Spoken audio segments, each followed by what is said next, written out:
This next one will be a single page poster that we're going to create. And some of the things we're going to learn about this is the pen drawing tool. You're going to draw this using the pen. We're going to learn how to recolor certain artworks, how to make some painting of vectors, and also how to save things as PDFs and make things print ready. Also how to do gradations of color. The first step in creating this is we're going to make the sailboat, and they will give you a sketch of the sailboat and give you some information on how it should be colored in. Pay very close attention to how these things are created. What I wanted to show you is to give you a little bit more input on how to use these new drawing tools. Let's move this out of the way. I'll just make a new basic document and I'll drop my sailboat into there. Computer's going slow today. We'll keep it the same size.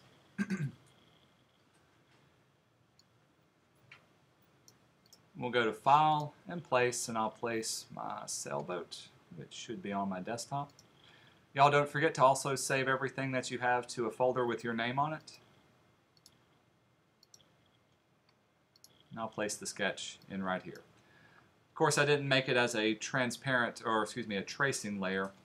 I don't even see my Layers tab open. So let's go up to Window and open up my layers. Oh, it is open. It's open up somewhere. Where is it? Y'all see it? There it is at the top. Oh, somebody moved it around. Let's drag it over here.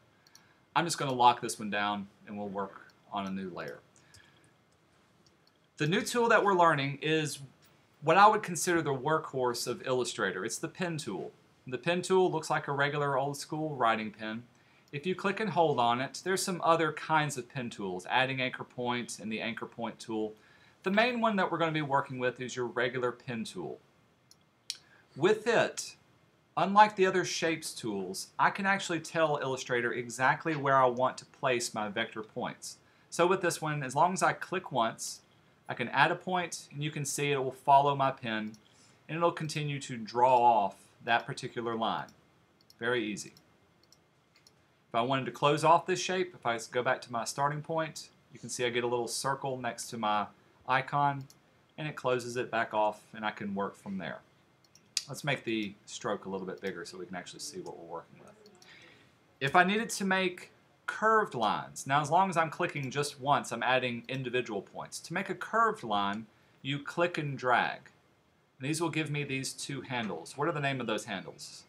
For those of y'all who've done the... It's a French word. Oh, Bezier, very good. Bezier handles. These are my Bezier handles. I get two of them. This handle will control this curve, and you can see this handle is going to control this curve. And right now it gives me a little preview of where it's going to curve to. And when I click again, it completes it off. Notice when I clicked once, it gave me a curve here, but now I don't have any Bezier handles. So the next time I click, it's going to be straight. So if I needed to have curved lines, as long as I'm clicking and dragging, that's what will give me those particular curves. And I can continue on all the way back to my starting point. And I can fill those in and work with those, do whatever I need with that. Let's put this back to its normal working position. Delete that away. So that's the easy thing. If I was to trace off something, used to the pen tool was very, very difficult to work with. I'll zoom in. The first thing they're going to have you do is the bottom part of this, this boat. So if I pick a starting point, I always pick usually a corner piece to work with. You'd never really want to start in the middle of it. Start off with just one click.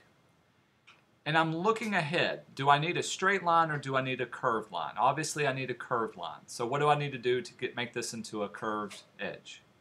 Do I just click again? Click and drag. So I'm going to click and drag. And as long as I hold my mouse down, I can make a curved line, and I just want to turn those Beziers until it matches up pretty good. Now this will give me another Bezier, and if I pull out all the way over here, you can see it's not going to follow it 100%. That's okay. For now, I'm just going to click once. Later on, we'll come back and we'll clean that up. Same way for here. Click and drag till it gives a good curve, and then maybe I can click back over here to the starting point. So check out what I have. this Bezier handle went up, and so it's actually curving it way off. This one's actually off by a lot. How do I fix it? Here's the first way of fixing it. Once I've drawn off my shape, I need to be able to control the individual points. Hey, which selection tool allows me to control individual points? White arrow, direct selection tool. With this one, I can now click on my individual point, and I can control the curvature of my Bezier. I can bring this one in a little bit. Maybe I can take this one and I can draw it in as well. Now if I do this, it's going to control both of them at the same time. Sometimes that's what I want, sometimes it's not exactly what I need. It's actually making it a little bit more complex. However, there's another kind of selection tool. This one will allow me to change just the anchor points, just the Bezier points as well. This one is hiding underneath your pen tool. The anchor point tool is what we're going to work with. It looks like a selection tool, but without the fill-in-ness. That's a word, fill-in-ness. Anchor point tool. Now check out what happens. With this tool, if I click on one of my Bezier handles, what's it controlling? Just that one. With this one, I can click and drag it around. Now I can move my line and make it follow exactly where I need it to go. It's not going to work with the other one. Additionally, if I click on an anchor point that doesn't have a Bezier curve, for instance, this one is nice and straight, I can click and drag, and it will create Bezier curves. So I can turn a straight edge or a pointed edge into there. I can see this is off. So let's click and drag again and move it into place. It takes a little bit of getting used to, but with this one I can go back and clean up and recreate exactly what I need to do. The main thing to remember about using the pen tool, give yourself your points first, then go back and clean it up. From here, I can fill it in, I can change the stroke of it, I can make it thicker, thinner, do whatever I need to with that. Pretty cool? Any questions on that? I'm going to show you something that's going to make it a whole lot easier. This is new to this version of Illustrator. Let's do the same thing for the cell. We'll start off with my pen tool. What shape does this look like? Triangle. So I'm just going to give myself 3 points. 3 points on each edge. There, there, there, and we need to close it off up here as well. With the 3 points selected, I'm going to hold down my Option key. The Option key will give me my anchor point selection tool again. I'll even zoom in so we can see this. Whenever I hold down my Option key and roll over a line, notice that my cursor changes. I get what's called my, oh, I forgot the name of it, but it will allow me to maneuver my path. Now I can click on this and actually curve my path this way.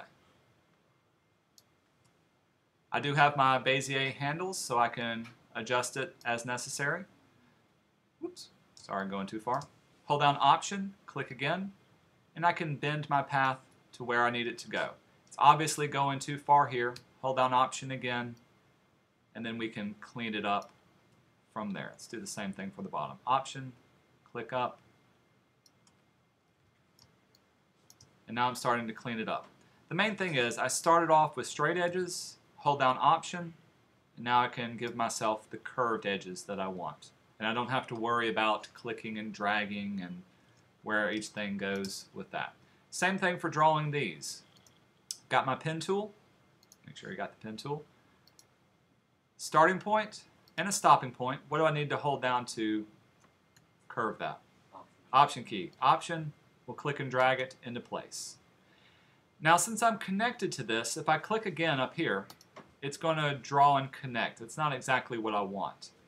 To deselect or to finish that line, I'm just going to hit the Escape key. Y'all find the Escape key at the top left-hand corner of your keyboard. When I hit Escape key, it deselects that line, and now I can actually start and redraw another line.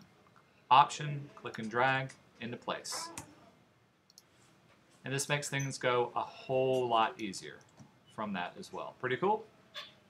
The first thing you're going to do is redraw the entire sailboat that you're working in. From here, we'll use the Shape Builder tool to actually clean up what we have. Shape Builder will allow us to erase away lines and create things perfectly. It'll also allow us to fill in. So if I chose a fill color, say of red, I can fill in things very quickly from here, as long as I've got it vectorized. Doesn't fill it in because I didn't draw off the lines. Later on, you'll also do the gradients working from there. Usually by the end of this class, you should have the entire boat already drawn off and start to fill it in from here. Here's the last thing that I'll show you. Whenever I'm working with my pen tool, for it to follow my cursor, this is called rubber banding. It comes in handy to give you an idea of where your curves are going to end up. Sometimes it gets a little in the way, a little bit annoying. Here's where you can turn it off. Under your Illustrator preferences, down to preferences, we'll go to selection and anchor display. This will customize how you want your anchors to be displayed. Down here at the very bottom is the rubber band. I've got it turned on for my pen tool. If I turn it off, if I uncheck it, now watch what happens when I create my points. I don't get anything following my line. I just have to know where it will be. Sometimes it works best if you have it turned on. Other times you're just kind of on your own for creating the shapes. I'm very much old school. I've been using the pen tool for 15 years, and so I kind of think that way. So for me, rubber banding kind of gets a little annoying. However, if this is your first time doing it, definitely turn it on so you can see exactly where your line is going to go to. Turn on for the pen tool. Any questions on this? Okay. Remember, the first thing you need to do, if you haven't registered your book, go to the Against the Clock page, make yourself an account, and then log in for your student resource files. I'll be able to help you if you need any help from that.